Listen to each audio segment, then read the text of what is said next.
அனைவருக்கும் வணக்கம். நான் உங்கள் ராமச்சந்திரன். இது உங்கள் ராம்சன் அகாடமி. நண்பர்களே, நம்ம பாருங்க, டெட் அண்ட் பியூ அண்ட் பிஜிடிஆர்பி அது எல்லாத்துமே பயன்படுற தான் சைக்காலஜி வீடியோஸ் டெய்லி 10 கொஸ்டின்ஸ் பார்த்துட்டு இருந்தோம். நம்ம இப்போ 5வது இயரும் முடிச்சிட்டோம். ஆனால் அதுக்கு முன்னால் நம்ம 4th இயர், அதாவது கற்றல் லேர்னிங் வந்து கொடுத்துருந்தோம். இது இந்த டாபிக் வந்து பார்த்தீங்கன்னா 3 எக்ஸாமுக்குமே வந்து பயன்படக்கூடியதாக வந்து இருக்கும். ஓகேங்களா? அதை நம்ம முடிச்சிட்டோங்க. ஸோ அதில் மொத்தம் நம்ம இப்போ வந்து பார்த்தீங்கன்னா ஒரு 166 கேள்விகள் வந்து மொத்தமாக இருக்குங்க. ஓகேங்களா? ஸோ போதுன்ற அளவுக்கு நம்ம எடுத்து கொடுத்துருக்கோம் லைன் பை லைனா. உங்களுக்கு வந்து அது ரொம்ப பயனுள்ளதாக வந்து இருக்கும் இந்த வீடியோஸ். இப்போ இந்த வீடியோவில் நம்ம என்ன பார்க்க போகிறோம் அப்படின்னா, இதனோட ரிவிஷன் தான் நம்ம வந்து பார்க்க போகிறோங்க. ஓகேங்களா? சரி, வாங்க நம்ம வீடியோக்குள்ள வந்து பார்க்கலாம். ஃபர்ஸ்ட் 100 கொஸ்டின்ஸை இந்த வீடியோவில் நம்ம வந்து பார்த்து முடிக்கலாம். ஓகேங்களா? சரிங்க. இப்போ இது ரிவிஷன் தான். நம்ம ஏற்கனவே இதெல்லாம் நம்ம போட்டு முடிச்சுட்டோங்க. இப்போ நம்ம பார்க்க போகிறது ரிவிஷன் டெஸ்ட் அப்படின்றதுனால கொஞ்சம் நான் வேகமாக தான் போவேன். அதனால நீங்கள் என்ன பண்ணுங்க, கூடவே கொஞ்சம் வேகமாக பார்த்து வந்துருங்க. ஓகேங்களா? ஏன்னா நான் 10 கொஸ்டின்ஸாக போடுறப்போ கொஞ்சம் பொறுமையாக நான் வந்து எக்ஸ்பிளனேஷன் கொடுத்துருப்பேன். ஆனால் இப்போ வந்து நம்மளுக்கு இது வேகமாக முடிக்கணும் அப்படின்றதுனால நான் ஆன்சர் கொஸ்டின் வித் ஆன்சரோட போயிட்டே இருப்பேன். ஓகேங்களா? சரிங்க. ஃபர்ஸ்ட் கொஸ்டின் பார்க்கலாம் பாருங்க. கற்றலுடன் தொடர்பற்றது எது? கற்றலுடன் தொடர்பற்றது எது? சூப்பர். எதுங்க? டி தாங்க இதுக்கான ஆன்சர். ஏன்னா நடத்தையில் ஏற்படும் மாற்றம் வாழ்நாள் முழுவதும் நீட்டிக்கக்கூடியது, தனி ஒருவர் கற்க ஆரம்பிக்கவுடன் தாயின் கருவறை, இதெல்லாமே கற்றலுடன் தொடர்புடையது தான். ஆனால் சிக்கலான கற்றலுக்கு அடிப்படை, ஏன்னா சிக்கலான கற்றலுக்கு அடிப்படை வந்து பார்த்தீங்கன்னா அறிவுத்திறன். எளிய கற்றலுக்கு அடிப்படை தான் தூண்டல் துலங்கல். அப்ப இங்க அறிவுத்திறன் வந்திருக்கணும். அப்ப டி தான் அங்க பொருந்தாம இருக்கு. அப்ப ஃபர்ஸ்ட் கொஸ்டின் ஆன்சர் டி. அடுத்து செகண்ட் கொஸ்டின். சுற்றுச்சூழல் தேவைகளை பூர்த்தி செய்வதற்கான நடத்தை மாற்றங்களை கற்றல் உள்ளடக்கி உள்ளது என கூறியவர். பாருங்க, ஒரு சுற்றுச்சூழல் தேவைகளை பூர்த்தி செய்வதற்கான ஒரு நடத்தை மாற்றங்களை தான் வந்து கற்றல் வந்து உள்ளடக்கி இருக்கு அப்படின்னு சொல்லிட்டு கூறியவர் யார்? சூப்பர். யார் சொல்றாரு அப்படின்னு வந்து பார்த்தோன்னா கர்ட்னர் மர்ஃபி. யாருங்க? கர்ட்னர் மர்ஃபி அப்படின்றவர் தான் வந்து சொல்றாரு. அப்ப ஏதா வந்து இதுக்கான சரியான ஆன்சர். சுற்றுச்சூழல் தேவைகளை பூர்த்தி செய்வதற்கான நடத்தை மாற்றங்களை கொண்டது கற்றல்னு சொல்லிட்டு சொன்னவர் வந்து கர்ட்னர் மர்ஃபி. அடுத்து இது ரொம்ப முக்கியமான ஒரு கேள்விங்க. பயிற்சியில் விளையக்கூடிய நிரந்தர நடத்தை மாற்றமே கற்றல். ஸோ ஒருத்தன் கண்டினியூவா பயிற்சி எடுக்கிறான். அந்த கண்டினியூவான பயிற்சியால அவனுக்கு நிரந்தரமான ஒரு நடத்தை மாற்றம் ஏற்படுது. அதுதாங்க கற்றல் அப்படின்னு சொல்லிட்டு கூறியவர் யார்? ஸோ இப்போ இதுக்கான ஆன்சர் எதுங்க? தாண்டைக். பி தான் வந்து இதுக்கான ஆன்சர், தாண்டைக். ஓகேங்களா? ஸோ யாருன்னா ஆல்ரெடி இந்த 10 கொஸ்டின் தான் அட்டன் பண்ணினா நீங்க ஒரு டெஸ்ட் போர்டோட இதை நீங்க வந்து அட்டன் பண்ணலாம். உங்களுக்கு ரிவிஷன் பண்ற ஃபீல் நல்லா இருக்கும். ஓகேங்களா? அப்போ பயிற்சியில் விளையக்கூடிய நிரந்தரமான நடத்தை மாற்றம் தான் கற்றல் சொன்னவர் வந்து தாண்டைக். அடுத்து 4th கொஸ்டின். அனுபவம், பயிற்சி ஆகியவற்றால் ஏற்படும் நடத்தை மாற்றமே கற்றல் என கூறியவர். ஸோ இது முன்ன பார்த்தோம், நம்ம ஞாபகம் இருக்குங்களா? சுற்றுச்சூழல் தேவைகளை பூர்த்தின்னு சொன்னா கர்ட்னர் மர்ஃபி, பயிற்சியால விளையக்கூடிய நிரந்தர மாற்றம் சொன்னா தாண்டைக். ஆனா இவர் என்ன சொல்றாரு? அனுபவம், பயிற்சி ஆகியவற்றால் எழும் நடத்தை மாற்றம் தான் கற்றல். 3 பேருமே நடத்தை மாற்றம் தான் சொல்றாங்க. ஆனா இவர் வந்து அனுபவமும் பயிற்சியும் சொல்றாரு. அப்ப அதனால ஏற்படக்கூடிய நடத்தை மாற்றம் தான் கற்றல் அப்படின்னு சொல்லிட்டு கூறியவர் யார் அப்படின்னு பார்த்தீங்கன்னா கேட்ஸ் அப்படின்றவர் தான் இந்த கூற்றை வந்து குறிப்பிடுறாரு. அப்போ சீதா வந்து இதுக்கான ஆன்சர். ஓகேங்களா? கேட்ஸ் அப்படின்றவர் தான் அதை குறிப்பிடுறாரு. அனுபவமும் பயிற்சி என்றவர் கேட்டை தரங்க முடியும் ஞாபகம் வச்சுக்கோங்க. அப்ப கேட்ஸ்ன்றவர் தான் அதை குறிப்பிடுறாரு. அடுத்த 5வது கேள்வி. கற்றலுக்கு ஒரு உந்துதல் அவசியம் என கூறியவர். ரொம்ப முக்கியமான ஒரு பாயிண்ட்டுங்க. சின்ன பாயிண்டா தான் இருக்கும், ஆனால் வெரி வெரி இம்பார்ட்டன்ட் பாயிண்ட். கற்றலுக்கு ஒரு உந்துதல் தேவைப்பா, ஏதோ ஒரு மோட்டிவேட் இருக்கணும், அப்பதான் வந்து கற்றல் வந்து அங்க நடைபெறும். அப்ப கற்றலுக்கு உந்துதல் அவசியம் என கூறியவர் யார் அப்படின்னு பார்த்தீங்கன்னா யாருங்க? மெக்கானல் தான் வந்து கற்றலுக்கு வந்து உந்துதல் அவசியம் அப்படின்னு சொல்றாரு. ஓகேங்களா? ஒரு மெக்கானிக்கா இருக்காங்கன்னா உந்துதல் இருக்கணும்னு ஞாபகம் வச்சுக்கோங்க. அந்த வேர்டு வச்சு நீங்க ஆப்ஷன்ல எடுத்துடலாம். அடுத்த 6வது கேள்வி. ஒரு உயிரியின் நடத்தையில் முந்தைய நடத்தையின் விளைவாக சிறிதாக எழும் மாற்றங்களே கற்றலாகும். ஸோ ஒரு உயிரியோட நடத்தையில அதனோட முந்தைய நடத்தையை விட இப்போ கொஞ்சம் கொஞ்சமா சேஞ்சஸ் ஏற்பட்டுக்கிட்டே இருக்குதான், அதுதான் கற்றல் என கூறியவர் யார்? சூப்பர். யாருங்க? ஹில்கார்ட். டி தாங்க இதுக்கான ஆன்சர். ஹில்கார்ட் அப்படின்றவர் தான் வந்து என்ன பண்றாரு சொல்றாரு.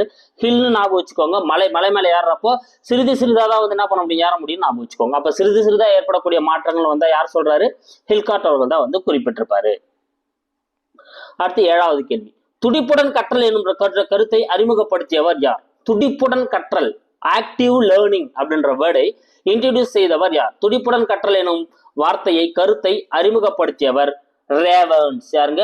R.W. ரேவன்ஸ் அப்படின்னு சொல்லுவாங்க. R.W. ரேவன்ஸ் தான் வந்து இந்த கூற்றை சொல்றாரு. துடிப்புடன் கற்றல் என்ற கருத்தை வந்து அறிமுகப்படுத்தியவர் ரேவன்ஸ் அவர்கள். அடுத்து கூட்டுறவு கற்றல். கூட்டுறவு கற்றல் என அழைக்கப்படுவது எது? ஸோ சொசைட்டி லேர்னிங், கூட்டுறவு கற்றல், கோஆபரேட்டிவ் லேர்னிங் வந்து அழைக்கப்படக்கூடியது எது? ஸோ இப்போ நான் ஆன்சரே சொல்லிட்டேன், சொசைட்டிவ் லேர்னிங் சொல்லிட்டேன். சமூக கற்றல், ஒரு சமூக கற்றல் தான் வந்து கூட்டுறவு கற்றல் அப்படின்னு சொல்லிட்டு என்ன பண்ணப்படுதுங்க, அழைக்கப்படுது. அப்ப ஏதான் வந்து இதுக்கான ஆன்சர். கூட்டுறவு கற்றல்னா சமூக கற்றல். அடுத்து MOOC என்பதன் விரிவாக்கம் யாது? MOOC என்பதன் விரிவாக்கம் யாது? Massive open online course. என்னதுங்க? மாசிவ் ஓப்பன் ஆன்லைன் கோர்ஸ் அப்படின்றத வந்து இதுக்கான ஆன்சர். அப்ப சி தான் வந்து இதுக்கான சரியான ஆன்சர். அடுத்து 10வது கேள்வி. குழந்தைகளின் கல்விக்கான முதல் பள்ளி எது? சோ குழந்தைகளை கல்வி கற்பிக்கிறதுக்கான ஒரு முதல் பள்ளியா எது செயல்படுது அப்படின்னு பாத்தீங்கன்னா அந்த குழந்தையோட குடும்பம் தாங்க. பி தான் இதுக்கான ஆன்சர். அந்த குழந்தையோட குடும்பம் தான் வந்து பாத்தீங்கன்னா ஒரு குழந்தை கல்விக்கான ஒரு முதல் பள்ளியா வந்து செயல்படுது. ஓகே, அடுத்த கொஸ்டின் பார்க்கலாம் பாருங்க. 11வது கேள்வி. வகுப்பறையில் நிகழும் கற்றல் பற்றி எத்தனை என கில்பாட்ரிக் குறிப்பிடுகிறார்? சோ வகுப்பறையில ஒரு கிளாஸ் ரூம்ல எத்தனை வகையான கற்றல் வந்து நடைபெறுது அப்படின்னு சொல்லிட்டு கில்பாட்ரிக் அவர்கள் குறிப்பிடுகிறார். சூப்பர். எத்தனை வகையான? 3 வகையான கற்றலை தான் கில்பாட்ரிக் குறிப்பிடுறாருங்க. முதல்நிலை கற்றல், அதாவது பிரைமரி லேர்னிங், தொடர்பு கற்றல் அசோசியேட் லேர்னிங், இணக்கமான கற்றல் அதாவது கான்கம்யூனிகேட் லேர்னிங் அப்படின்னு சொல்லுவாங்க. ஓகேங்களா? சோ அப்ப இந்த 3 வகையில தான் வந்து ஒரு வகுப்பறையில வந்து கற்றல் நடைபெறும் சொல்லிட்டு கில்பாட்ரிக் வந்து குறிப்பிடுறாரு. அடுத்து 12வது கேள்வி. ஹிட்லரின் வாழ்க்கை விவரங்கள், இறப்பு பற்றி கற்றல் கில்பாட்ரிக் குறிப்பிடும் எவ்வகையில் அடங்கும்? சோ ஒருத்தர் வந்து ஒரு பையன் வந்து ஹிட்லரோட வாழ்க்கையும் அவரோட இறப்பு பத்தியும் தெரிஞ்சுக்கிறான் அப்படின்னா அது வகுப்பறையில் நடக்கக்கூடிய 3 வகையான கற்றல்ல கில்பாட்ரிக் குறிப்பிடக்கூடிய 3 வகையான கற்றல்ல எந்த கற்றல்ல அடங்கும் அப்படின்னு வந்து பாத்தீங்கன்னா தொடர்பு கற்றல். ஓகேங்களா?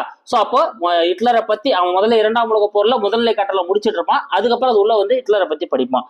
அப்ப இது வந்து தொடர்பு கற்றல்ல தான் அடங்கும். அப்ப பி தான் இதுக்கான ஆன்சர். அடுத்து 13வது கேள்வி. மாணவர்கள் பிற்கால வாழ்க்கையில் கற்ற விவரங்களை விட கற்கும் போது பெற்ற மனப்பான்மைகளே முக்கியமானவை. பாருங்க, மாணவர்கள் வந்து பிற்கால வாழ்க்கையில அவன் வந்து கற்றுக்க போற விஷயங்களை விட கற்கும் போது அவனுக்கு ஒரு மனப்பான்மை உருவாயிருக்கு இல்லையா, அதுதான் வந்து முக்கியம். அப்ப கற்கிறப்போ அவனுக்கு உருவாக்கக்கூடிய மனப்பான்மை தான் முக்கியம் என கூறியவர் யாருன்னா ஜான் டூயி. சி தான் இதுக்கான ஆன்சர். ஜான் டூயி அவர்கள் தான் அந்த குற்ற குறிப்பிட்டிருப்பாரு. அடுத்து 14வது கேள்வி. மனிதர்களிடையே இருக்கக்கூடிய வேறுபாடு ஒரு மனிதனை மற்றொரு மனிதனிடமிருந்து அவனுடைய செயல்களின் மூலம் வேறுபடுத்தி காட்டுகிறது. இதுவே தனியால் வேறுபாடு என கூறியவர். சோ மனிதனை மற்றொரு மனிதன்கிட்ட இருந்து இருக்கக்கூடிய வேறுபாடு என்னன்னா அவங்ககிட்ட இருந்து என்ன பண்ணுதுங்க, சில செயல்களின் மூலமா வந்து கொஞ்சம் வேறுபடுத்தி காட்டக்கூடியதா வந்து இருக்கும். இதைதான் தனியால் வேறுபாடுன்னு சொல்லுவாங்கன்னு சொல்லிட்டு கூறியவர் யார்? சூப்பர். யாருங்க? எஸ்கே மங்கள் அவர்கள் தான் அந்த கூற்றை குறிப்பிடுறாரு. சோ இதைதான் தனியால் வேறுபாடுன்னு சொல்லுவாங்க. அடுத்து 15வது கேள்வி. உளவியல் சார்ந்த தனியால் வேற்றுமைகளுடன் தொடர்பற்றது எது? உளவியல் சார்ந்த தனியால் வேற்றுமைகளுடன் தொடர்பற்றது எது? சோ உளவியல் சார்ந்த அதாவது சைக்காலஜிக்கல் இண்டிவிஜுவல் டிஃபரன்சஸ் எதுன்னு பாத்தீங்கன்னா நுண்ணறிவு, இன்டெலிஜென்ஸ், ஆயத்த நிலை, ரெடினஸ், ஆர்வம், கியூரியாசிட்டி. ஓகேங்களா? கொஞ்சம் கியூரியாசிட்டியா இருப்பாங்க இல்லையா, இது 3 தான். இதுல புலன்காட்சி வராது. ஓகேங்களா? அப்ப சி தான் வந்து இதுக்கான ஆன்சர். சி வந்து உளவியல் சார்ந்த தனியால் வேற்றுமைகள்ல புலன்காட்சி வராது. அடுத்து ஒரு கற்போரின் முன்னேற்றம் அல்லது பின்னடைவு ஆகியவற்றை காட்டுவது. ஒருத்தர் வந்து கற்போர் இருக்காருங்க, அவருடைய முன்னேற்றமோ அல்லது பின்னடைவோ அதை பற்றி குறிப்பிட்டு காட்டுவது டேஷ். சூப்பர். என்னன்னு சொல்லுவோம் நம்ம? இவை அனைத்தும். ஏன்னா கற்றல் வளைவு, கற்றல் பாதை, கற்றல் வரைபடம் இது எல்லாத்தையுமே வந்து ஒரே விஷயம் தான் குறிக்குது. அதனால நம்ம என்னன்னு சொல்றோம், இதை அனைத்துமே நம்ம வந்து எடுத்துக்கலாம். கற்றல் வளைவு, கற்றல் பாதை, கற்றல் வளைவிடும், அதாவது லேர்னிங் கர்வ்ஸ் சொல்லுவாங்க இல்லையா, அதுதான். அப்ப இவை அனைத்துமே வந்து கரெக்ட் தான். 17வது கேள்வி.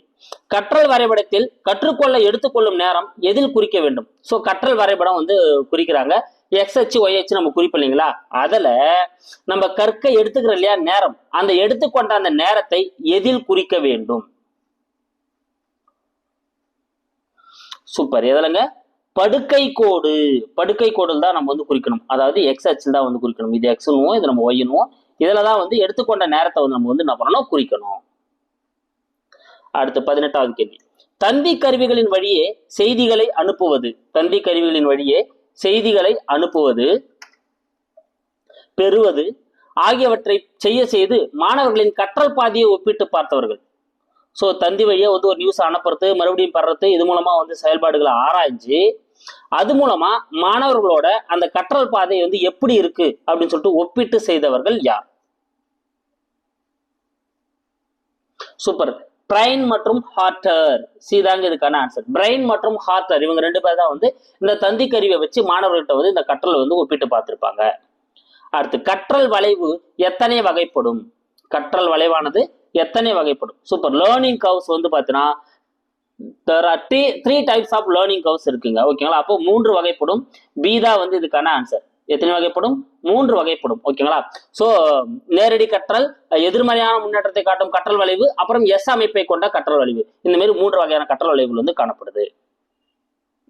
குழி கற்றல் என அழைக்கப்படுவது எது? குழி கற்றல். சூப்பர்.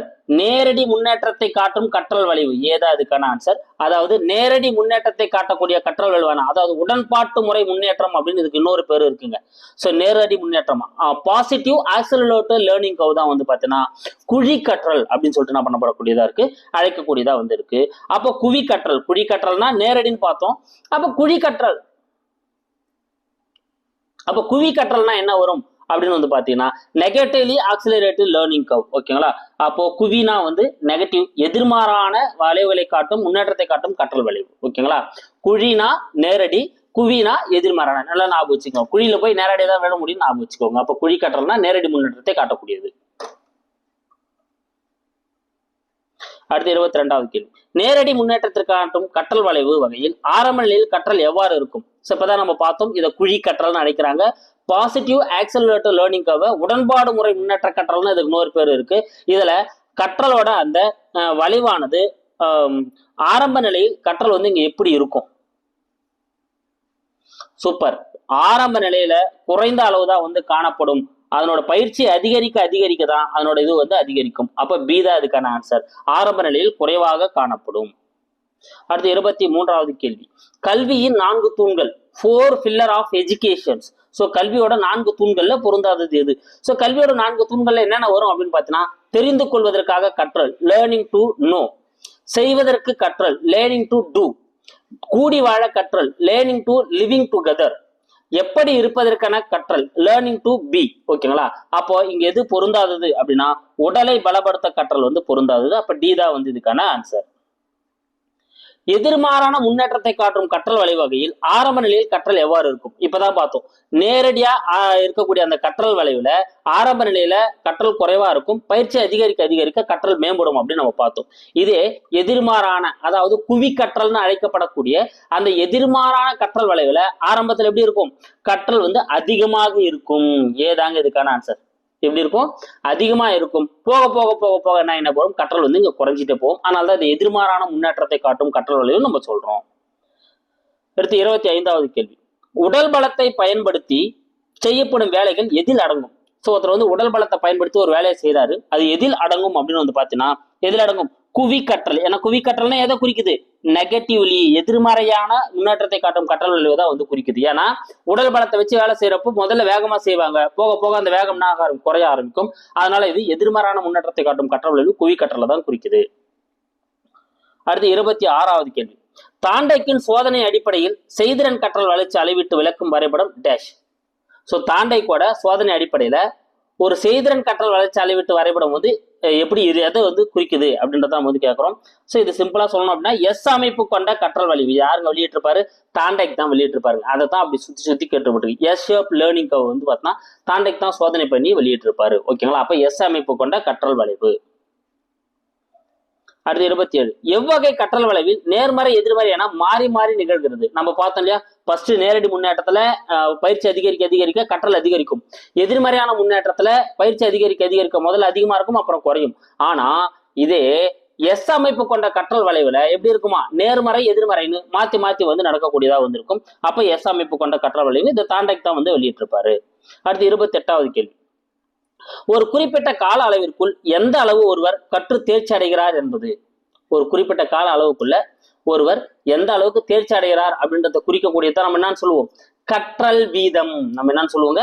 கற்றல் வீதம் அப்படின்னு சொல்லுவோம். அப்ப சீதா வந்து இதுக்கான சரியான ஆன்சர். அதாவது கற்றலோட தேர்ச்சி அளவு, அதை கற்கிறதுக்கு அவர் எடுத்துக்கொண்ட காலம், இதை வகுத்தோம் அப்படின்னா நம்மளுக்கு என்ன ஆயிடுங்க? நம்மளுக்கு வந்து கற்றல் வீதம் வந்து நம்மளுக்கு கிடைச்சிடும். அடுத்து 29வது கேள்வி. பள்ளிக்கல்வி என்பது 4 விதமான கற்றல் திறன்களை வளர்க்க வழிவகை செய்ய வேண்டும் என யுனெஸ்கோவின் டேஷ் அறிக்கை வலியுறுத்துகிறது. ஸோ யுனெஸ்கோவோட யாரோட அறிக்கை வந்து இதை வந்து வலியுறுத்துது? அதாவது பள்ளி கல்வினா 4 விதமான கற்றல் திறன்கள் என்ன பண்ணி ஆகணும், வளர்க்கணும் அப்படின்னு சொல்லிட்டு யுனெஸ்கோவோட டெலர்ஸ் அறிக்கை. டி தாங்க இதுக்கான ஆன்சர். டெலர்ஸ் அப்படின்ற ஒரு அறிக்கை வெளியிட்டிருப்பாரு. அந்த அறிக்கையில தான் வந்து பார்த்தீங்கன்னா இந்த கூற்று வந்து கொடுக்கப்பட்டிருக்கு. 30வது கேள்வி, அடிப்படை கற்றல் வகைகளில் பொருந்தாதது எது? அடிப்படை கற்றல் வகைகள், அதாவது அடிப்படையான கற்றல் வகையில 4 வகை இருக்கு. செவிப்புலன் வழியா கத்துறது, கேட்கறது மூலமா கத்துக்கிறது, இயக்கத்தின் வழியா கற்கிறது, ஒரு பொருள் இயங்கத்தை வச்சு கத்துக்கிறது, பார்வைத்திறன் வழியா கற்றல், ஒரு பொருளை பார்க்கறது மூலமா கத்துக்கிறது, அடுத்து தொடு உணர்வு மூலமா கற்றல், தொட்டு கற்றல். ஓகேங்களா? அப்ப டி இங்க வந்து வராது. அப்ப டி என்ன வந்திருக்கணும், தொடு உணர்வு மூலமா கற்றல் வந்திருக்கணும். 31வது கேள்வி, தூண்டல் துலங்கல் தொடர்பு கற்றல் கோட்பாடுகளுடன் தொடர்பற்றது எது? ஸோ தூண்டல் துலங்கல் மூலமா சில கோட்பாடுகள் வந்து கற்றல் கோட்பாடுகள் வச்சிருப்பாங்க, அதனுடன் தொடர்பற்றது எது அப்படின்னு பார்க்கிறோம். ஸோ தாண்டைக்கோட இணைப்பு கோட்பாடு தூண்டல் துலங்கல் கோட்பாடு தான். பாவ்லோவோட ஆக்கநிலை உருத்தம், இதுவும் தூண்டல் துலங்கல் கோட்பாடு தான். ஸ்கின்னரோட செயல்பட ஆக்கநிலை உருத்தம், இதுவும் தூண்டல் துலங்கல் கோட்பாடு தான். ஆனா முழுமை காட்சி கோட்பாடு வந்து ஒரு அறிவு புல கோட்பாடு, அதனால இதுல அடங்காது. அப்ப டி தான் வந்து இதுக்கான சரியான ஆன்சர். அறிவு புல கோட்பாடுடன் தொடர்பற்றது எது? இப்பதான் பார்த்தோம். ஓகேங்களா? ஸோ அப்போ இங்க பாருங்க, அனுபவபுல கோட்பாடு குர்த்லெவின், இதுவும் அறிவுபுல கோட்பாடுல வரும். டால்மனோட கோட்பாடும் அறிவுபுல கோட்பாடுல வரும். உட்காட்சி வழி கற்றல், கோக்லரோட உட்காட்சி வழி கற்றலும் அறிவுபுல கோட்பாடுல வரும். ஆனா நுண்ணறிவு கற்றல் வந்து இதுல அடங்காது. அப்ப டி தான் வந்து இதுக்கான சரியான ஆன்சர். அடுத்து 33வது கேள்வி, வெற்றி பெற்று கற்றல் என அழைக்கப்படுவது எது? வெற்றி பெற்று கற்றல் என அழைக்கப்படுவது எது? சூப்பர். எதுங்க? முயன்று தவறி கற்றல். ஏதாங்க இதுக்கான ஆன்சர். முயன்று தவறி கற்றல் தான் எப்படி அழைக்கப்படுதுங்க, ட்ரையல் அண்ட் எரர் லேர்னிங் சொல்லுவாங்க இல்லையா, அதுதான் வந்து வெற்றி பெற்று கற்றல் அப்படின்னு சொல்லிட்டு என்ன பண்ணப்படுது, அழைக்கப்படுது. முயன்று தவறி கற்றல் யாரால் கண்டறியப்பட்டது? சோ முயன்று தவறி கற்றல் வந்து யார் கண்டறிகிறாரு? தாண்டைக், அமெரிக்க உளவியல் அறிஞரான தாண்டைக் அவர்கள் தான் வந்து இதை வெளியிட்டிருப்பாரு. அப்ப ஏதான் இதுக்கான ஆன்சர். முயன்று தவறி கற்றலை வெளியிட்டவர் தாண்டைக், ஏ. அடுத்து, சிக்கலறை பரிசோதனை விளக்கப்பட கற்றல் கோட்பாடு எது? சிக்கலறை பரிசோதனை, ஸோ பசல் பாய்ஸ் எக்ஸ்பிரிமெண்ட் அப்படின்னு சொல்லுவாங்க. ஓகேங்களா? சூப்பர். யாரோடுதுங்க? தாண்டைக்கோட அந்த முயன்ற தவறை கற்றல் தான் வந்து இவ்வாறு அழைக்கப்படுது. சிக்கலறை பரிசோதனைன்னு அழைக்கப்படக்கூடியது தாண்டைக்கோட அந்த முயன்ற தவறை கற்றல் தான். முயன்ற தவறை கற்றல் முறையில் கற்றல் டேஷ் முறையில் நடைபெறுகிறது. ஸோ நீங்க முயன்ற தவறை கற்றல்ல பாத்தீங்கன்னா கற்றல் வந்து ஒரு குருட்டுத்தனமான முறையில் நடைபெறக்கூடியதா இருக்கும். ஏன்னா நீங்க பாத்தீங்கன்னா இதுல என்ன ஆகும், அந்த பூனை வந்து எதர்ச்சியா கையோ காலோ வாளோ அந்த கம்பியில பட்டோம்னா அந்த கருவாடு அதுக்கு வந்து கிடைச்சிருக்கும். அப்போ வந்து ஒரு குருட்டுத்தனமான முறையில் தான் வந்து இதுல வந்து கற்றல் நடைபெறக்கூடியதா வந்து இருக்கும். முயன்று தவறி கற்றல் டேஷ் முறை அடிப்படையாக நிகழ்கிறது. இது ரொம்ப முக்கியமானதுங்க. முயன்று தவறி கற்றல் வந்து எந்த அடிப்படையில நிகழக்கூடியதா வந்து இருக்கு அப்படின்னு பாத்தீங்கன்னா பகுத்தறிதல். பி தாங்க இதுக்கான ஆன்சர். முயன்று தவறி கற்றல் வந்து பகுத்தறிதல் முறையில ஒரு அடிப்படை, பகுத்தறிதல் அடிப்படையில நடைபெறக்கூடிய ஒரு கற்றல் தான் வந்து பாத்தீங்கன்னா இந்த முயன்று தவறி கற்றல். அடுத்து 38வது கேள்வி, மிதிவண்டி ஓட்ட கற்றுக்கொள்ளுதல், குழந்தை தானாக எழுந்து நிற்க முயற்சித்தல் ஆகியன டேஷ். ஒரு குழந்தை வந்து மிதிவண்டி ஓட்ட கத்துக்குது, ஒரு குழந்தை தானா உட்காந்து எழுந்து நிக்குது அப்படின்னா இது எதில் அடங்கும் அப்படின்னு வந்து பாத்தீங்கன்னா தாண்டைக்கோட முயன்ற தவறி கற்றல்ல தான் வந்து அடங்கும். ஏன்னா என்ன பண்ணும், முதல்ல சைக்கிள் இருந்து கீழே விழும், அப்புறம் கொஞ்சம் கொஞ்சமா பெடல் போட ஆரம்பிக்கும், அப்புறம் கொஞ்சம் கொஞ்சமா வேகமா ஓட்ட ஆரம்பிக்கும். ஸோ அப்ப ஒரு விஷயங்களை முயற்சி பண்ணி தவறி தான் கத்துக்குது. அதனால இது தாண்டைக்கோட முயன்ற தவறி கற்றல்ல அடங்கக்கூடியதாக தான் இருக்கும். 39வது கேள்வி, தாண்டை கூறிய கற்றல் விதிகளில் பொருந்தாதது எது? சோ தாண்டை கூறிய கற்றல் விதிகள்ல பொருந்தாதது எது? தாண்டைக்கு வந்து 3 விதமான விதிகளை வந்து சொல்லியிருப்பாருங்க. ஓகேங்களா? அதாவது தயார் நிலை விதி, பயிற்சி விதி அல்லது அலைவெண் விதின்னு சொல்லுவாங்க, விளைவு விதி அல்லது பயன் விதின்னு சொல்லுவாங்க. அப்போ தயார் விதி, பயிற்சி விதி, விளைவு விதி இதுதான் வந்து இதுல வரக்கூடியதா இருக்கும். டி உடைமை விதி வந்து இதுல வராது. அப்ப டி தான் வந்து இதுக்கான ஆன்சர். ஓகேங்களா? ஆனா உடைமை விதியும் எதுலதான் சொல்றோம், தாண்டைக்கோடு தான். உடைமை விதியும் தாண்டைக்கோடு தான், அதனால ஞாபகம் வச்சுங்க. ஆனா முயன்று தவறி கற்றல் மூலமா வந்து அது வந்து வராது. ஓகேங்களா? இது நீங்க நல்லா ஞாபகம் வச்சுக்கணும். ஆனா உடைமை விதியும் தாண்டைக்கோடு தான். பயிற்சி மற்றும் தண்டனை விதி என அழைக்கப்படுவது எது? சூப்பர். எதுங்க? விளைவு விதி. விளைவு விதி அல்லது பயன் விதின்னு சொல்லுவாங்க. இதுதான் பயிற்சி மற்றும் பரிசு மற்றும் தண்டனை விதி அப்படின்னு சொல்லிட்டு அழைக்கப்படுதுங்க. ஓகேங்களா? சோ விளைவு மற்றும் பயன் விதி. அனைத்து வகையான கற்றலுக்கும் அடிப்படையாக தாண்டை கூறுவது டேஷ். ஸோ எல்லா வகையான கற்றலுக்கும் இதுதான்பா அடிப்படையானது, இது இருந்தாதாப்பா வந்து நடக்கும்னு சொல்லிட்டு தாண்டைக்கு வந்து எதை வந்து குறிப்பிடுறாரு அப்படின்னா விளைவு விதியை தாங்க குறிப்பிடுறாரு. எல்லா வகையான கற்றலுக்கும் அடிப்படையா இருக்கக்கூடியது சொல்றாரு, விளைவு விதியை தான் வந்து தாண்டைக்கு அவர்கள் வந்து குறிப்பிடுறாரு. அடுத்து 42வது கேள்வி, அலைவன் விதி என அழைக்கப்படுவது எது? சூப்பர், பயிற்சி விதி தான் வந்து தாண்டைக்கோட பயிற்சி விதி தான் அலைவன் விதி அப்படின்னு சொல்லிட்டு அழைக்கப்படுது. அப்ப பி தான் இதுக்கான ஆன்சர்.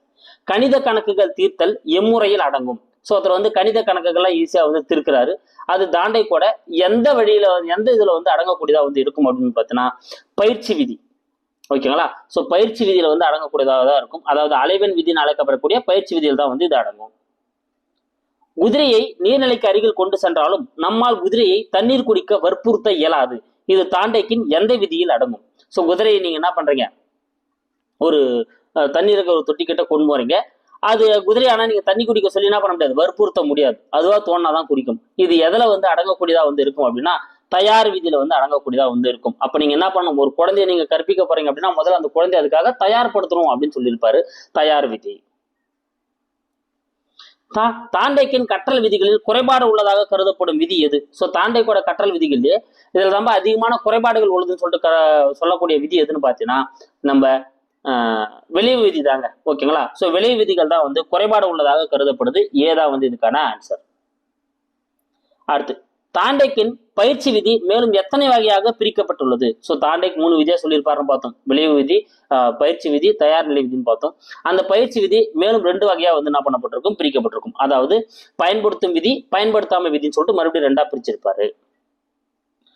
ஆடிவரை சோதனை, ஆடிவரை சோதனை அல்லது கண்ணாடி வரை சோதனை எதற்கு உரியது? ஆடிவரை சோதனை அல்லது கண்ணாடி வரை சோதனை அப்படின்னு சொல்லுவாங்க. சூப்பர். தாண்டைக்கோட அந்த முயன்று தவறி கற்றல், தாண்டைக்கோட முயன்று தவறி கற்றலை பத்தி தீர்மானிக்கக்கூடியதா வந்து பாத்தீங்கன்னா இந்த ஆடிவரை சோதனை, மிரர் டிராயிங் டெஸ்ட். நல்லா ஞாபகம் வச்சுக்கோங்க, மிரர் டிராயிங் டெஸ்ட் எதோட தொடர்புடையது? தாண்டைக்கு முயன்று தவறி கற்றலுடன் தொடர்புடையது. ஏதா இதுக்கான ஆன்சர். அடுத்து 48வது கேள்வி, உடைமை விதி யாரால் வெளியிடப்பட்டது? சோ உடைமை விதி யாரால் வெளியிடப்பட்டது அப்படின்னா தாண்டைக்கு அவர்களால் வெளியிடப்பட்டது. உடைமை விதி யார் வெளியிடுறாருங்க? தாண்டைக்கு தான் வந்து உடைமை விதியை வெளியிடுறாரு. ஏதா வந்து இதுக்கான ஆன்சர். உடைமை விதி தாண்டக் அவர்களால் வெளியிடப்பட்டது. அடுத்து 49வது கேள்வி, இணைப்பு மற்றும் பதிலீட்டு கோட்பாட்டின் அடிப்படையில் டேஷ் விதி அமைக்கப்பட்டுள்ளது. இணைப்பு மற்றும் பதிலீட்டு கோட்பாட்டின் அடிப்படையில் டேஷ் விதி அமைக்கப்பட்டுள்ளது. சூப்பர். பாவ்லோவின் ஆக்கநிலை உருத்தம். பி தாங்க இதுக்கான ஆன்சர்.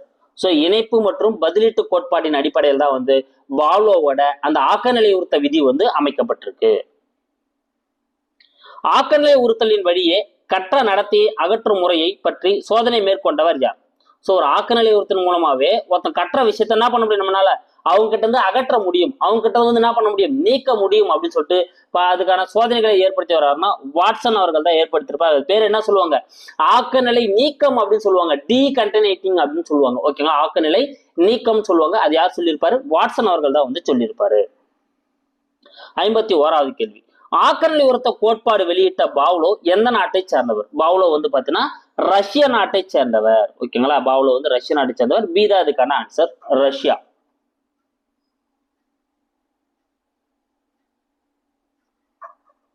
பாவ்லோ வந்து எந்த நாட்டை சேர்ந்தவருங்க? ரஷ்ய நாட்டை சேர்ந்தவர்.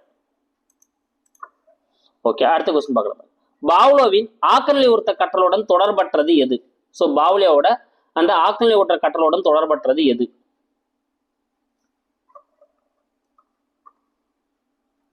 சூப்பர். எதிர்வினை ஆக்கநிலை உறுத்தம், எஸ் டைப் ஆக்கநிலை உறுத்தம், தூண்டல் சார்ந்த ஆக்கநிலை உறுத்தம், இது எல்லாமே பாவ்லோவோட ஆக்கநிலை உறுத்தத்துல வரக்கூடியதுதான். திறன் சார்ந்த கோட்பாடு வந்து வராது. அப்ப டி தான் வந்து இங்க சரியான ஆன்சர். ஆக்கநிலை உறுத்தம் கற்றல் டேஷ் முறையில் நடைபெறுகிறது. சோ ஆக்கநிலை உறுத்த கற்றல் வந்து எந்த முறையில வந்து நடைபெறக்கூடியதா வந்து இருக்கு அப்படின்னா இயந்திரத்தனமான முறையில் நடைபெறக்கூடியதா இருக்கும். அங்க பார்த்தோம் முயன்று தவறி கற்றல் வந்து ஒரு குருட்டுத்தனமா நடைபெறும். ஆனா ஆக்கநிலை உறுத்தம் வந்து பாத்தீங்கன்னா ஒரு இயந்திரத்தனமா வந்து பாத்தீங்கன்னா நடைபெறக்கூடியதா வந்து இருக்கும். ஆக்கநிலை உறுத்த கற்றலுக்கு டேஷ் அடிப்படையில் அமைகிறது. அங்க பார்த்தோம் முயன்று தவறி கற்றலுக்கு பகுத்தறிதல் தான் வந்து ஒரு அடிப்படையா இருக்குதுன்னு பார்த்தோம். ஆனா இங்க வந்து பாத்தீங்கன்னா ஒரு தொடர்ச்சி விதி. எதுங்க? ஒரு தொடர்ச்சி விதி தான் வந்து பாத்தீங்கன்னா ஆக்கநிலை உறுத்தத்துக்கு வந்து அடிப்படையாக இருக்கக்கூடியதா வந்து இருக்கும். அப்ப சீதா அதுக்கான ஆன்சர், தொடர்ச்சி விதி. பாவ்லோவின் ஆக்கநிலை உறுத்த கற்றல் சோதனைக்கு பயன்படுத்திய விலங்கு எது? பாவ்லோ வந்து ஆக்கநிலை உறுத்த கற்றலை விளக்குறதுக்காக எந்த விலங்கை வந்து பயன்படுத்துறாரு அப்படின்னா நாயை தான் வந்து பயன்படுத்திருப்பாரு. அப்ப டி தான் இதுக்கான ஆன்சர். மாண்டிச்சோரி கல்வி முறை இக்கோட்பாட்டின் அடிப்படையில் அமைந்ததாகும். Very very important. ஸோ மாண்டிச்சோரியோட கல்வி முறை வந்து பார்த்தீங்கன்னா எந்த கல்வி கோட்பாட்டின் அடிப்படையில் அமைந்ததா இருக்கும் அப்படின்னா பாவ்லோவோட ஆக்கநிலை உருத்தம். பாவ்லோவோட ஆக்கநிலை உருத்தத்தின் அடிப்படையில் தான் வந்து மாண்டிச்சோரியின் கல்வி முறை அமைந்திருக்கும். குறிப்பிட்ட உணவுப் பொருட்களின் பெயரை உச்சரித்தாலே நாவில் நீர் ஊறுவது டேஷ் சார்ந்த ஆக்கநிலை உருத்தமாகும். ஸோ எக்ஸாம்பிள் ஊறுகாய், இந்த மாதிரி நம்ம ஏதோ ஒரு ஸ்வீட் பேர் ஏதோ சொன்னோன்னே நம்மளுக்கு ஆட்டோமேட்டிக்கா உமிழ்நீர் சுரக்க ஆரம்பிக்கும். இது நம்ம உமிழ்நீர் சுரக்கிறத நம்ம எது சார்ந்த ஆக்கநிலை உருத்தம் சொல்லுவோம் அப்படின்னா சொற்கள் சார்ந்த ஆக்கநிலை உருத்தம். ஏன்னா நம்ம காதால கேட்டதால இந்த ஆக்கநிலை உருத்தம் வரதுனால இது சொற்கள் சார்ந்த ஆக்கநிலை உருத்தம். ஏன்னா பெயரை உச்சரித்தாலேன்ற வேர்டு யூஸ் பண்ணிக்கிறோம். இதை நம்ம பார்க்கறன்றப்போ வரப்போ வந்து பார்த்தோன்னா அது ஒரு புலன்காட்சி சார்ந்த ஆக்கநிலை உருத்தத்துல வரக்கூடியதா இருக்கும். 58வது கேள்வி. சிறு குழந்தைகளுக்கு மொழியை கற்பிப்பதில் மிகவும் பயனுள்ளதாக கருதப்படும் கோட்பாடு எது? ஒரு சின்ன குழந்தைக்கு மொழியை கற்பிக்க போறீங்க, அப்படி மொழியை கற்பிக்கிறதுக்கு மிகவும் பயனுள்ளதாக கருதப்படக்கூடிய கோட்பாடு எது? சூப்பர், பாவ்லோவின் ஆக்கநிலை உருத்த கோட்பாடு. பி தாங்க இதுக்கான ஆன்சர். ஸோ பாவ்லோவோட ஆக்கநிலை உருத்த கோட்பாடு மூலமா உங்களால ஒரு குழந்தைக்கு ஈஸியா லாங்குவேஜ் மொழியை வந்து என்ன பண்ண முடியும், கற்பிக்க முடியும். அடுத்த 59வது கேள்வி. ஆக்கநிலை உருத்த மூலம் கற்றல் டேஷுடன் தொடர்புடையதாகும். ஸோ நீங்க ஆக்கநிலை உருத்த பாவ்லோவோட ஆக்கநிலை உருத்த கற்றல் பார்த்தோம். இது எதாவோட தொடர்புடையது அப்படின்னா மத்திய நரம்பு மண்டலம் அப்படின்னு சொல்லுவாங்க. ஓகேங்களா? எதுங்க? மத்திய நரம்பு மண்டலத்துடன் தொடர்புடையது. சி தாங்க இதுக்கான ஆன்சர். மத்திய நரம்பு மண்டலத்துடன் தொடர்புடையதுதான் வந்து பாவ்லோவோட ஆக்கநிலை உருத்த கற்றல். 60வது கேள்வி. ஆக்கநிலை உருத்தம் விதிகளுடன் தொடர்பற்றது எது? ஸோ ஆக்கநிலை உருத்தத்துக்கு வந்து பார்த்தீங்கன்னா விதிகள் வந்து வெளியிட்டிருப்பாரு. எப்படி வந்து தாண்டைக்கு வந்து முயன்ற தவறை கற்றல்ல தயார் நிலை, விளைவு விதி, பயிற்சி விதி வெளியிட்டாரோ அதே போல இங்க வந்து பார்த்தீங்கன்னா இவர் வந்து ஒரு 5 விதமான விதிகளை வந்து வெளியிட்டிருப்பாரு. ஓகேங்களா? உருவாதல் விதி, ஆக்கநிலை உருத்தம் அழிந்து போதல் விதி, பொதுமைப்படுத்துதல் விதி, வேறுபடுத்தி அறிதல் விதி, 2ஆம் நிலை ஆக்கநிலை உருத்தம் அப்படின்னு சொல்லிட்டு பண்ணிருப்பாரு வந்து வெளியிட்டிருப்பாரு. அப்ப இங்க எது வராது அப்படின்னா இந்த தூண்டல் துலங்கல் விதி அப்படின்றத வந்து இதுல அடங்காது. அப்ப டி தான் வந்து இதுக்கான ஆன்சர். ஒரு நாய் இருவேறுபட்ட ஒலிகளுக்கு எதிர்வினையாற்ற இயலாமல் குழப்பமடைந்து உமிழ்நீர் சுரத்திற்கு பதிலாக குறைக்க தொடங்குவது. நம்ம ஏற்கனவே பார்த்தோம், பாவ்லோ தான் வந்து நாயை வச்சு ஆராய்ச்சி பண்ணியிருப்பாரு. ஸோ பெல் அடிச்சுட்டு சாப்பாடு கொடுத்துட்டு வந்திருப்பாரு. ஆனா அது பெல்ல நிறுத்திட்டு என்ன பண்ணிருப்பாரு, லைட் போட ஆரம்பிச்சிருப்பாரு. அப்ப என்ன பண்றதுன்னு தெரியாம ஒரு நாய் வந்து குறைக்க ஆரம்பிச்சிட்டு இருக்கும். இதை வந்து எவ்வாறு சொல்றாங்க அப்படின்னா சோதனை நரம்பு தளர்வு. என்ன பண்றதுன்னு தெரியாம குறைக்க ஆரம்பிக்கும். அதான் என்னன்னு சொல்றாங்க, சோதனை நரம்பு தெளிவுன்னு சொல்றாரு. எக்ஸ்பிரிமெண்டல்னு சொல்லலாம். அது கேட்டா 62வது கேள்வி. 2ஆம் நிலை ஆக்கநிலை உருத்தத்தை விட முதல்நிலை ஆக்கநிலை உருத்தம். ஸோ 2ஆம் நிலை ஆக்கநிலை உருத்தம்னா என்னன்னா முதல்ல அவரு மணி அடிச்சுட்டு சாப்பாடு கொடுத்தாரு. 2ஆம் நிலை ஆக்கநிலை உருத்தம்னா லைட்டை போடுவாரு, அதுக்கப்புறம் சாப்பாடு வச்சாரு, லைட்டை போட்டுட்டு பெல் அடிச்சுட்டு சாப்பாடு வச்சாரு, அப்புறம் என்ன பண்ணுவாருங்க, லைட்டை போட்டோடனே உமிழ்நீர் வர ஆரம்பிச்சிடும். ஓகேங்களா? அப்ப அதுதான் 2ஆம் நிலை ஆக்கநிலை உருத்தம். ஆனா முதல்நிலை ஆக்கநிலை உருத்தத்தை விட 2ஆம் நிலை ஆக்கநிலை உருத்தத்தை விட முதல்நிலை ஆக்கநிலை உருத்தமே வலுமிக்கது. ஓகேங்களா? அப்ப ஃபர்ஸ்ட் நம்ம ஏற்படுத்தின அந்த ஆக்கநிலை உருத்தம் தான் வந்து வலுவானதா வந்து இருக்கும். அப்ப மாணவர்கள்ட்ட நம்ம வந்து ஒரு ஆக்கநிலை உருத்தத்தை ஏற்படுத்துறப்போ முதல்ல நம்ம எது ஏற்படுத்துறோமோ அதான் வலுவானதா உட்காரும். அடுத்த 63வது கேள்வி. குழந்தை மற்றும் முயல் மூலம் சோதனை செய்து கற்றல் கோட்பாட்டை வெளியிட்டவர் யார்? ஸோ ஒரு குழந்தையும் ஒரு முயலையும் வச்சு என்ன பண்ணுவாருங்க, முயலை முதல்ல காட்டி குழந்தை பயப்படும். அதுக்கப்புறம் கொஞ்சம் கொஞ்சமா வந்து குழந்தை முயலா கூட விளையாட ஆரம்பிச்சு மீண்டும் வந்து அது பார்த்தீங்கன்னா பயம் வந்து மாற ஆரம்பிக்கும். இது மூலமா வந்து ஒரு கற்றல் கோட்பாட்டை வந்து வெளியிட்டவர் யார் அப்படின்னு பார்த்தீங்கன்னா யாருங்க, வாட்சன் அவர்கள் தான் வந்து இந்த கோட்பாட்டை வெளியிட்டிருப்பாரு. சீதா இதுக்கான ஆன்சர். பாவ்லோவின் ஆக்கநிலை உருத்தம் எல்லா வகை கற்றலுக்கும் ஏற்றது என கூறியவர். நீங்க பாவ்லோவோட அந்த செயல்படு ஆக்கநிலை உருத்தத்தை எடுத்தீங்க அப்படின்னா இது எல்லா வகையான கற்றலுக்கும் நீங்க வந்து பயன்படுத்த முடியும் அப்படின்னு சொல்லிட்டு கூறியவர் யாருன்னா வாட்சன் அவர்கள் தான் இதை குறிப்பிட்டிருப்பாரு. சீதா இதுக்கான ஆன்சர். பாவ்லோவோட ஆக்கநிலை உருத்தம் எல்லா வகையான கற்றலுக்கும் ஏற்றதுன்னு சொன்னவர் வந்து வாட்சன். அடுத்த 65வது கேள்வி. செயல்படு ஆக்கநிலை உருத்தம் இதுவரை நம்ம முயன்ற தவறை கற்றல் தாண்டைக்கு பார்த்தோம், ஆக்கநிலை உருத்த கற்றல் பாவ்லோ பார்த்தோம். இது வந்து செயல்படு ஆக்கநிலை உருத்தம். செயல்படு ஆக்கநிலை உருத்தத்தை வெளியிட்ட ஸ்கின்னர் எந்த நாட்டை சேர்ந்தவர்? ஸோ ஸ்கின்னர் வந்து எந்த நாட்டை சேர்ந்தவர் அப்படின்னா அமெரிக்காவை சேர்ந்தவர். ஏதாங்க இதுக்கான ஆன்சர். ஸ்கின்னர் எந்த நாட்டை சேர்ந்தவர்? அமெரிக்காவை சேர்ந்தவர். கருவிசார் ஆக்கநிலை உருத்தம் என அழைக்கப்படுவது எது? சூப்பர், கருவிசார் ஆக்கநிலை உருத்தம். இந்த செயல்படு ஆக்கநிலை உருத்தம் ஸ்கின்னரோட செயல்படு ஆக்கநிலை உருத்தம் தான் வந்து கருவிசார் ஆக்கநிலை உருத்தம்னு அழைக்கப்படுது. சீதா வந்து இதுக்கான சரியான ஆன்சர். ஆர் டைப் கற்றல் முறை என அழைக்கப்படுவது எது? ஆர் டைப் கற்றல் முறை, அதாவது துலங்கல் சார்ந்த கற்றல் முறை அப்படின்னு சொல்லுவாங்க. ஆர் டைப் அப்படின்னா வந்து என்னதுங்க, துலங்கல் சார்ந்த கற்றல் முறை. ரெஸ்பான்ஸ் பிரகாரம் வந்து இது எப்படி இருக்கு அப்படின்னு சொல்லுவாங்க. ஓகேங்களா, இதான் ஆர் டைப் கற்றல் முறை அப்படின்னு சொல்லுவாங்க. இதே வந்து ஆக்கல் நிறுத்தத்தை எஸ் டைப்னு சொல்லுவாங்க. அது வந்து தூண்டல், ஸ்டிமுலேட் மூலமா நடக்கிறதுனால பாவ்லோவோட ஆக்கல் நிறுத்தம் எஸ் டைப் கற்றல் முறை, ஸ்கின்னரோட செயல்படு ஆக்கல் நிறுத்தம் வந்து பார்த்தீங்கன்னா ஆர் டைப், ரெஸ்பான்ஸ் டைப் அப்படின்னு சொல்லுவாங்க. ஓகேங்களா, அப்போ ஸ்கின்னரோட செயல்படு ஆக்கல் நிறுத்தம் தான் வந்து அப்படி குறிக்கப்படுது. வீட்டு பாடத்தை வெறுக்கும் குழந்தையை நேர்மறை ஆக்கத்திற்கு முயற்சி செய்தல். ஸோ ஒரு குழந்தை வந்து வீட்டு பாடத்தை வந்து எழுத மாட்டேன்னு வற்புறுத்துதுங்க. அது ஒரு நேர்மறையான மாற்றத்துக்கு நம்ம வந்து மாற்றணும் அப்படின்னா அது வந்து எது? சூப்பர், ஸ்கின்னரோட செயல்படு ஆக்கல் நிறுத்தத்தை தான் நீங்க வந்து பயன்படுத்தலாம். ஆனா எல்லாமே ஸ்கின்னரோட செயல்படு ஆக்கல் நிறுத்தத்தோட வேறு பெயர்கள் அப்படின்றதுனால இவை அனைத்துமே சரி. டி தான் வந்து இதுக்கான ஆன்சர். செயல்படு ஆக்கல் நிறுத்தலின் மையமாக கருதப்படுவது எது? ஸோ செயல்படு ஆக்கல் நிறுத்தத்தோட மைய கருவா வந்து எது கருதப்படுது? சூப்பர், வலுப்படுத்துதல் வந்து செயல்படு ஆக்கல் நிறுத்தத்தின் ஒரு மைய கருவா வந்து என்ன பண்ணப்படுது, கருதப்படுது. செயல்படு ஆக்கல் நிறுத்த சோதனைக்கு பயன்படுத்தப்பட்ட விலங்குகளில் பொருந்தாதது எது? ஸோ ஸ்கின்னர் வந்து செயல்படு ஆக்கல் நிறுத்த கோட்பாட்டுக்கு வந்து பார்த்தோன்னா சில விலங்குகளை பயன்படுத்தியிருப்பார். அதாவது புறா, எலி, பூனை. புறா, எலி, பூனை போன்ற விலங்குகளை பயன்படுத்தியிருப்பார். அப்ப நாய் வந்து இதுல பொருந்தாது. பாவ்லோவோட ஆக்கல் நிறுத்தத்தில் தான் நாய் வரும். செயல்படு ஆக்கல் நிறுத்த கற்றல் டேஷ் அடிப்படையில் அமைகிறது. ரொம்ப முக்கியமானதுங்க. ஏற்கனவே நம்ம பார்த்தோம், ஒரு ரீசன் போல கொடுக்குறேன். முயன்று தவறி கற்றல் பகுத்தறிதல் அடிப்படையில் நடைபெறுதுன்னு பார்த்தோம். செயல்படு ஆக்கல் நிறுத்தம் வந்து பார்த்தீங்கன்னா தொடர்ச்சி விதி அடிப்படையாக வச்சு அமைதுன்னு பார்த்தோம். ஆனா செயல்படு ஆக்கல் நிறுத்தம் வந்து பார்த்தீங்கன்னா எதன் அடிப்படையில் நடைபெறக்கூடியதா இருக்கும் அப்படின்னா ஒரு சிந்தனையின் அடிப்படையில் அமையக்கூடியதாக தான் வந்து இருக்கும். ஓகேங்களா, அப்போ சிந்தனையின் அடிப்படையில் அமையக்கூடியது. சீதா வந்து இதுக்கான ஆன்சர். 72வது கேள்வி, செயல்படு ஆக்கல் நிறுத்தத்தின் பலன்கள் பொருந்தாதது எது? ஸோ ஸ்கின்னரோட அந்த செயல்படு ஆக்கல் நிறுத்தம் மூலமா நம்மளுக்கு சில பலன்கள் கிடைக்குங்க. அந்த பலன்கள்ல பொருந்தாதது எது அப்படின்னு நம்ம கேட்டிருக்கோம். ஸோ இது மூலம் நம்மளுக்கு என்னென்ன கிடைச்சிருக்கு அப்படின்னா திட்டமிட்டு கற்பித்தல், கணினி வழி கற்பித்தல், computer assigned instruction, programmed learning, அப்புறம் வந்து கற்றல் கற்பித்தல் உபகரணங்கள். இதெல்லாமே நம்ம ஸ்கின்னரோட செயல்படு ஆக்கல் நிறுத்தம் மூலமா தான் நம்மளுக்கு வந்து கற்றல்ல கிடைச்சிருக்கு. ஸோ மொழி கற்பித்தல் வராது. ஏன்னா மொழி கற்பித்தலுக்கு முக்கியமானது நம்ம எதுன்னு பார்த்தோம், பாவ்லோவோட ஆக்கல் நிறுத்தம் தான் வந்து பார்த்தோன்னா முக்கியமானது நம்ம பார்த்தோம். அப்ப டி தான் அதுக்கான ஆன்சர். 73வது கேள்வி, கல்வி தொழில்நுட்ப வளர்ச்சிக்கு யாருடைய கருத்துக்கள் பெரிதும் உதவி உள்ளன? இப்பதான் பார்த்தோம். நம்ம கல்வி உபகரணங்களா இருக்கட்டும், கணினி வழி கற்பித்தலா இருக்கட்டும், கற்பித்தல் உபகரணங்களா இருக்கட்டும், எல்லாமே யாருடையது? ஸ்கின்னரோட செயல்படு ஆக்கல் நிறுத்தம் தான். அப்ப சீதா இதுக்கான ஆன்சர். திட்டமிட்டு கற்றலை கலை திட்டம் என்று கூறியவர். சோ திட்டமிட்டு கற்றல் தான் ஒரு வகையான கலை திட்டம் என கூறியவர் யார்?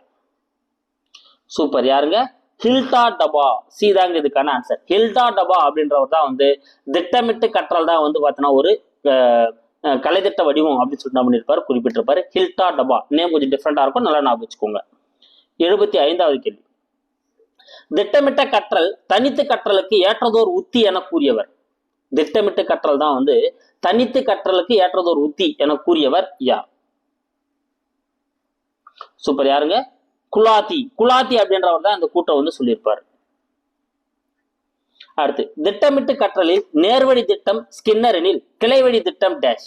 திட்டமிட்டு கற்றல ரெண்டு வகையா சொல்லியிருப்பாங்க. நேர்வழி திட்டம் அதாவது லைனர் ப்ரோக்ராம் அப்படின்னு சொல்லியிருப்பாங்க. அடுத்து பிரான்ச்டு ப்ரோக்ராம் அப்படின்னு சொல்லியிருப்பாங்க. இதுல நேர்வழி திட்டம் வந்து பாத்தீங்கன்னா ஸ்கின்னரால வெளியிடப்பட்டிருக்கும். கிளைவழி திட்டம் யாரால வெளியிடப்பட்டிருக்கும் அப்படின்னு வந்து பாத்தீங்கன்னா நார்மன் கிரவுடர் அப்படின்றவரால வெளியிடப்பட்டிருக்கும். அப்ப பி தான் இதுக்கான ஆன்சர், கிரவுடர். நடத்தைக்கான பொறியியல் என்ற துறை தோன்ற காரணமான உருவாதல் நுண்முறை யாரால் கண்டறியப்பட்டது? பாருங்க, உருவாதல் நுண்முறை அப்படின்ற ஒரு அந்த ஷேப்பிங் டெக்னிக் அப்படின்னு சொல்லுவாங்க. இது வந்து இது மூலமா தான் நடத்தைக்கான பொறியியல், பிஹேவியர் இன்ஜினியரிங் அப்படின்ற ஒரு இதுவே வந்து உருவாயிருக்கும். இது யாரோட அடிப்படையா வச்சு உருவாக்கப்பட்டது அப்படின்னு வந்து பாத்தீங்கன்னா ஸ்கின்னர். எதை வச்சு உருவாக்கப்பட்டதுங்க? ஸ்கின்னரோட அந்த அடிப்படையா வச்சுதான் வந்து இது உருவாக்கப்பட்டது. அப்ப சீதா வந்து இதுக்கான ஆன்சர். அடுத்து 78வது கேள்வி, உட்காட்சி வழி கற்றல் யாரால் வெளியிடப்பட்டது? லேர்னிங் பை இன்சைட் அப்படின்னு சொல்லுவாங்க. இது நம்மளுக்கு தெரியும். கோக்லர் அவர்கள் தான் வந்து என்ன பண்ணிருப்பாரு, உட்காட்சி வழி கற்றலை வெளியிட்டிருப்பாரு. கோக்லர் எந்த நாட்டை சேர்ந்தவர்? கோக்லர் வந்து பாத்தீங்கன்னா ஜெர்மன் நாட்டை சேர்ந்தவர். கோக்லர் வந்து ஜெர்மன் நாட்டை சேர்ந்தவர். கோக்லர் டேஷ் எனும் உளவியல் பிரிவை சேர்ந்தவர். கெஸ்டால்ட் எனும் உளவியல் பிரிவை சேர்ந்தவர் தான் கோக்லர். ஓகேங்களா, கோக்லர் வந்து எந்த உளவியல் பிரிவை சேர்ந்தவர்? கெஸ்டால்ட் எனும் உளவியல் பிரிவை சேர்ந்தவர். கோகுலர் சோதனை செய்த விலங்கின் பெயர் யாது? சூப்பர். எந்த விலங்குங்க சோதனை செய்யறாரு? சுல்தான் அப்படின்ற மனித குரங்கு வச்சுதான் சோதனை பண்ணியிருப்பாரு. அப்ப சீதா இதுக்கான ஆன்சர் சுல்தான்.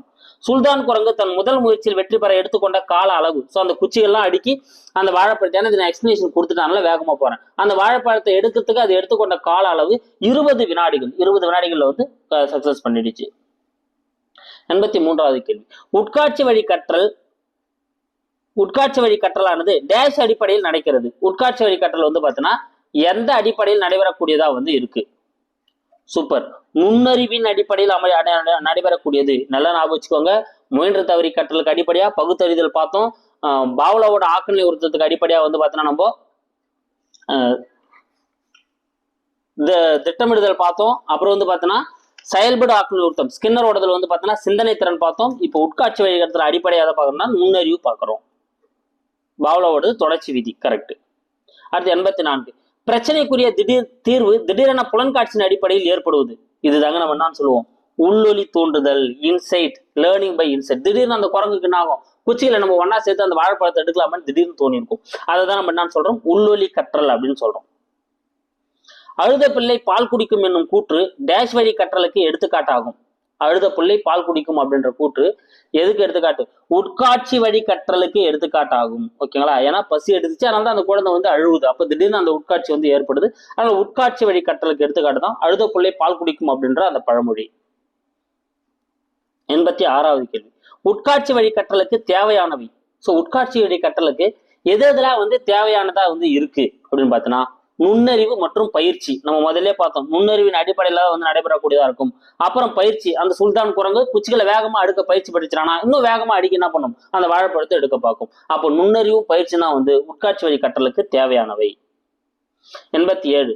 நியூட்டன், ஐன்ஸ்டீன், எடிசன், ராமானுஜம் போன்ற மேதைகள் டேஷ் கற்றல் மூலம் கண்டுபிடிப்புகளை நிகழ்த்தி உள்ளனர். ஸோ இவங்களுக்கு எந்த கற்றல் மூலமா வந்து இவங்க கண்டுபிடிப்புகளை நிகழ்த்தினாங்க அப்படின்னு பார்த்தீங்கன்னா உட்காட்சி வழி கற்றல் மூலமா தான். ஏன்னா உங்களுக்கு தெரியும், திடீர்னு ஒரு ஸ்பார்க் அவங்களுக்கு உருவாயிருக்கும். இப்போ எக்ஸாம்பிள் ஐன்ஸ்டீன் நம்ம வந்து நியூட்டனே பார்க்கலாம். ஆப்பிள் மேலே விழுந்தோடனே ஏன் மேல் நோக்கி போகாம கீழ் நோக்கி வந்ததுன்னு அவருக்குள்ள ஏற்பட்ட அந்த இன்சைட் லேர்னிங் தான் வந்து அந்த நியூட்டனோட விதிகளுக்கு காரணமா இருந்தது. அப்போ உட்காட்சி வழி கற்றல் மூலமா தான் வந்து இவங்க என்ன பண்ணியிருக்காங்க? தன்னோட கண்டுபிடிப்புகளை நிகழ்த்தியிருக்காங்க. கள கோட்பாடு ஃபீல்டு தியரி யாரால் வெளியிடப்பட்டது? கள கோட்பாடு யாரால் வெளியிடப்பட்டது? சூப்பர். யாருங்க? குர்த்லேவின். குர்த்லேவின் அப்படின்றவர் தான் வந்து கள கோட்பாட்டை வந்து வெளியிட்டிருப்பாரு. கள கோட்பாட்டின்படி கற்றலுக்கு அடிப்படையானது டேஷ். ஸோ கள கோட்பாட்டின்படி கற்றலுக்கு அடிப்படையாக எதை சொல்லியிருக்கோம் அப்படின்னா உட்காட்சி வழி கற்றலை தான் வந்து குறிப்பிட்டிருக்கும். ஸோ குர்த்லேவின் கள கோட்பாட்டை வெளியிடுறாரு. இந்த கள கோட்பாடுல கற்றலுக்கு அடிப்படையாக எதை சொல்றாருன்னா உட்காட்சியை தான் வந்து குறிப்பிடுறாரு. அடுத்து 90. கம்ப்யூட்டர் அமைப்பு போன்ற கற்றல் அறிவுசார் அல்லது களக்கோட்பாட்டை ஒத்தது என கூறியவர். சோ ஒரு கம்ப்யூட்டர் அமைப்பு போன்ற ஒரு கற்றல் இருக்கு அப்படின்னா அது வந்து ஒரு களக்கோட்பாட்டை ஒத்துதான் காணப்படக்கூடியதா வந்து இருக்கும் அப்படின்னு சொன்னவர் யாருங்க? லான்சர் அவர்கள் தான் அந்த கூட்டம் சொல்லியிருப்பார். அப்ப டி தான் அதுக்கான ஆன்சர்.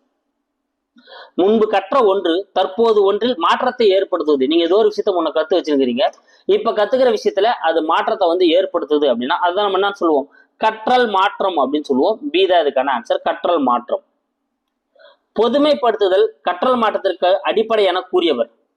ஸோ எப்படி எதனால கற்றல் மாற்றம் ஏற்படுத்துறேன்னா நீ சில விஷயத்த என்ன பண்ணணும்? பொதுமைப்படுத்தி பார்க்கணும். அப்படி பொதுமைப்படுத்தி பார்க்கும்போது தான் வந்து உனக்கு கற்றல் மாற்றம் ஏற்படும் சொல்லிட்டு பொதுமைப்படுத்துதல் தான் கற்றல் மாற்றத்திற்கு அடிப்படை அப்படின்னு சொல்லிட்டு சொன்னவர் யாருன்னா ஜட். யாருங்க?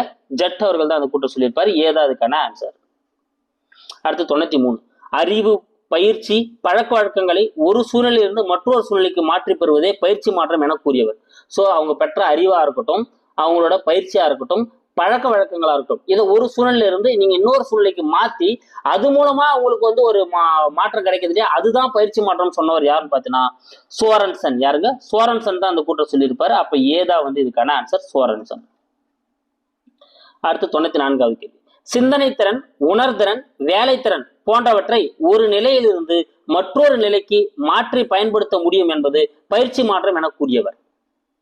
கிட்டத்தட்ட மேலகத்தேதி ரெண்டு ஒரே மாதிரி தான் இருக்கும். ஆனா இங்க சில வேர்ட்ஸ் மாற்றி சொல்லியிருப்பாங்க. அங்க அறிவு, பயிற்சி, பழக்க வழக்கன்ற வேர்டு யூஸ் பண்ணியிருப்பாங்க. இங்க சிந்தனை திறன், உணர்திறன், வேலைத்திறன் சொல்லியிருப்பாங்க. அப்ப திறன் வந்தாலே என்ன பண்ணுங்க? நீங்க குரோ மற்றும் குரோ அப்படின்றத எடுத்துருங்க. சீதா இதுக்கான ஆன்சர். கற்றல் மாற்றம் எத்தனை வகைப்படும்? சூப்பர். கற்றல் மாற்றம் 3 வகைப்படும். ஓகேங்களா? பி தான் இதுக்கான ஆன்சர். கற்றல் மாற்றம் வந்து 3 வகையா வந்து பிரிக்கிறாங்க. ஓகேங்களா? நேரடி கற்றல் மாற்றம், எதிர்மறை கற்றல் மாற்றம், பூஜ்ய கற்றல் மாற்றம். 96வது கேள்வி, முன்பு கற்ற செயல் புதிய செயலை கற்பதற்கு உதவியாக இருப்பது. அப்ப இது நம்ம என்ன பண்றோம், முன்ன ஏதோ ஒரு விஷயத்த கத்துனுக்குறோம், இப்ப கற்பதற்கு அது ஹெல்ப் பண்ண போகுது. அதனால நம்ம என்ன சொல்றோம், நேரடி கற்றல் மாற்றம் சொல்றோம். அப்ப ஏதான் இதுக்கான ஆன்சர். அடுத்து 97வது கேள்வி, முன்பு கற்ற செயல் புதிதாக கற்க செயலுக்கு தடையாக அமைவது. சரி, என்ன பண்ண இது வந்து ஒரு பிரேக்கை வந்து ஏற்படுத்த போது ஒரு நெகட்டிவான நம்மளுக்கு மார்க் கொடுக்கும். அதனால எதிர்மறை கற்றல் மாற்றம், தடை பண்றதுனால இது வந்து எதிர்மறை கற்றல் மாற்றம். 98வது கேள்வி பார்க்கலாம். முன்பு கற்ற செயல் புதிய செயலை கற்பதற்கு உதவியாகவும் தடையாகவும் இல்லாமல் இருப்பது. உதவியும் பண்ணாது, தடையாகவும் இருக்காது. ஓகேங்களா? இப்ப யாரோ ஒருத்தர் வந்து மியூசிக் கிளாஸ் போயிருப்பாரு, அதனால அவருக்கு வந்து படிக்கிறதுல எந்த பிரச்சனையும் வந்து இருக்காது. அதனால அதுக்கு இதுக்கு சம்மந்தம் இல்லாம இருக்கிறதுனால அது நம்ம என்னன்னு சொல்லுவோம், பூஜ்ய கற்றல் மாற்றம். அதனோட இன்னொரு பேர் தான் சூன்ய கற்றல் மாற்றம். அப்ப சி தான் இதுக்கான ஆன்சர். பின்பற்றல் வழி கற்றல் யாரால் கொண்டு வரப்பட்டது? ரொம்ப முக்கியமானவங்க. லேர்னிங் பை இனிஷியேஷன் அப்படின்னு சொல்லுவாங்க. பின்பற்றல் வழி கற்றல் யாரால் கொண்டு வரப்பட்டது அப்படின்னா பாண்டுரா அப்படின்றவர் தான் வந்து இந்த பின்பற்றி வழி கற்றலை வந்து என்ன பண்ணுவாரு, கொண்டு வந்திருப்பாரு. அடுத்து 100வது கேள்வி, வேறொருவரின் கற்பனை படைப்பை நாமும் உணர்ந்து அனுபவித்து பின்பற்றுவது. ஸோ வேறு ஒருத்தரோட கற்பனை படைப்பு இருக்குதுங்க, அதை நாமளும் உணர்ந்து அதை நம்ம என்ன பண்ண போறோம், அப்படியே பின்பற்ற போறோம். அதுதான் நம்ம என்ன சொல்லுவோம், பின்பற்றல் வழி கற்றல் அப்படின்னு நம்ம வந்து சொல்லுவோம். ஓகேங்களா? அப்ப வேறு ஒருவரோட அந்த கற்பனையை படைப்பை நாம உணர்ந்து அனுபவிச்சு அதை பின்பற்றோம் இல்லையா, அதுதான் ஆக்க கற்பனை அப்படின்னு நம்ம சொல்லுவோம். ஆக்க கற்பனை. டி தான் இதுக்கான ஆன்சர். ஓகேங்களா? ஸோ கைஸ், இதில் 100 கொஸ்டின்ஸ் பார்த்துருக்கோம். மீதி இருக்கக்கூடிய 66 கொஸ்டின்ஸ் நம்ம இன்னொரு பார்ட்டில் பார்ப்போம். ஏன்னா இது கிட்டத்தட்ட ரொம்ப நேரம் போயிடுச்சு. ஸோ வீடியோ உங்களுக்கு கண்டினியூ இருந்தால் ஒரு மாதிரியா இருக்கும். எனக்கும் ரொம்ப நேரம் ரொம்ப நேரம் இருக்கும். அதனால நான் என்ன பண்ணுறேன், இதில் ஸ்ப்ளிட் பண்ணி 2வது பார்ட்டில் நான் மீதி போட்டுறேன். ஓகேங்களா? கண்டிப்பாக இந்த 100 கொஸ்டின்ஸ் உங்களுக்கு வந்து பயனுள்ளதாக வந்து இருந்திருக்கும். ஸோ நான் கொஞ்சம் வேகமாக போயிருப்பேன். நீங்கள் முதல்ல பார்த்தவங்களுக்கு இது ரிவிஷன் பண்ணுறப்போ ரொம்ப ஈஸியாக இருந்திருக்கும், ரொம்ப பதிவாக வந்திருக்கும். Thank you guys. அடுத்த வீடியோவில் வந்து நான் உங்களுக்கு சந்திக்கிறேன். அடுத்த பார்ட்டுக்கு ரெடியாக இருங்க. தேங்க்யூ.